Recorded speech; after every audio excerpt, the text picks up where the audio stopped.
మందార పూలు దేవుడికి సరిపోతాయి. ఈ ఎండకండి చెట్లన్నీ పడైపోతున్నాయి. పెద్ద మొగ్గేసింది. ఇది చూడండి, ఇది ఆకుకే చెట్లు వస్తాయి చూడండి.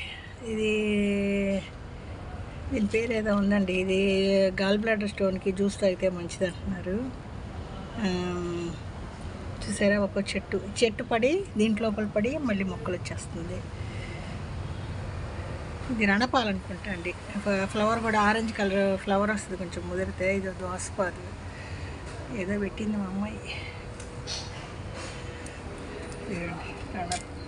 రణపాల ఆకులోంచి చెట్టు వచ్చేసి పూలు వస్తాయండి.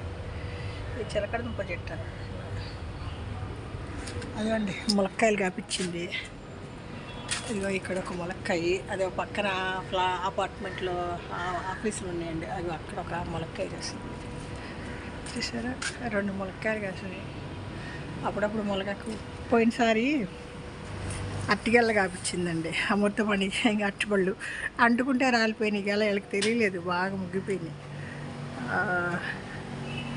ఈసారి 2 చెట్లు పెట్టింది. ఏవో పెడుతుంది, 2 రోజులు అటు ఇటు వెళ్ళేసరికి చచ్చిపోతాయి, మళ్ళీ మొదలు పెడతారు. ఇదండి, ఏసీలోంచి వచ్చే నీళ్ళకి పూలతోటి పెడితే చెట్టు బతుకుతుంది, నీళ్ళు బయటకు వేస్ట్ అవుతున్నాం. ఏదో చేస్తుందండి. అప్పుడు ఇంట్రెస్ట్గా ఏం చేయదు, మొదలు పెడుతుంది, ఎక్కడెక్కడ వదిలేస్తుంది. ఆ తొట్లు అవన్నీ తీసుకొచ్చి మొదలు పడి